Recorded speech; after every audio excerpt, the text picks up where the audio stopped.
आई गयो जिनको जैसे भगवान के भरत जी डूब रहे थे वहां पर हनुमान जी आए थे।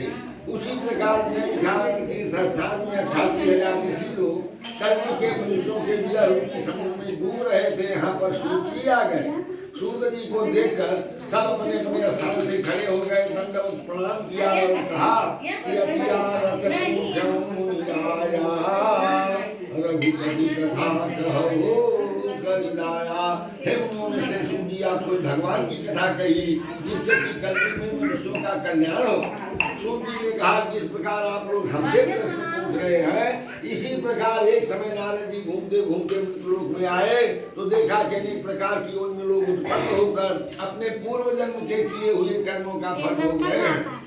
ऐसी दशा देखकर नारद जी बीना बजाते हुए भगवान का कीर्तन भजन करते हुए सागर में विष्णु भगवान के पास गए। कहा महाराज लोक के जितने नर नारी है, पशु प्राणी है, एक न एक बवाल में सब परेशान है, कोई सुखी नहीं है। इसका क्या कारण है और इसका कैसे कल्याण होगा, यह मुझे सब कृपा करके बताइए। भगवान ने कहा कि नारद संसार में जितनी वस्तु है सबको मैं बनाया हूँ, मैं पैदा किया हूँ, लेकिन जिसका जैसा कर्म है कर्म के हिसाब से वह अपना मृत्युलोक में फल भोग रहा है। तो कहे महाराज कोई कल्याण के लिए उपाय बताइए और कम समय में कम खर्च में। तब नारद जी की बात सुनकर भगवान ने कहा कि आप परोपकार के लिए पूछ रहे हो, जिसके करने से मनुष्यों का कल्याण होगा, मैं वह बता रहा हूँ। भगवान ने कहा कि नारद जाति ने नारद जाति सुने चाह सत्य कथा कर पूजा फल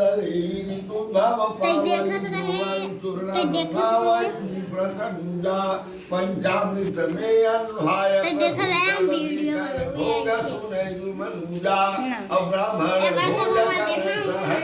यही दुख मुक्ति उपाय।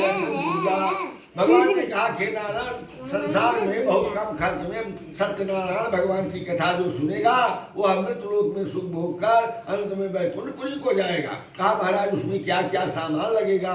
भगवान ने कहा कि रंभा फलम घृतम क्षीरम गोधूम से चूर्णकम, केला का फल हो, घी हो, दूध हो, गेहूं का चूर्ण हो। अभाव में चावल का ही चूर्ण बनाने में इस तरह से सारी सामग्री इकट्ठा करके विधिवत अपने भाई बंधुओं को बुला करके भगवान सत्यदेव का पूजन करें और प्रसाद ले। भाई बंधु जो एकत्रित होते हैं भगवान की कथा सुने और प्रसाद में अब भगवान का नाम अपने मुख से मुखार बिंद से उच्चारण करते हुए अपने अपने घर को जाएं। लेकिन यह युग ऐसा आ गया है कलयुग। कलयुग माने मशीनरी का युग है।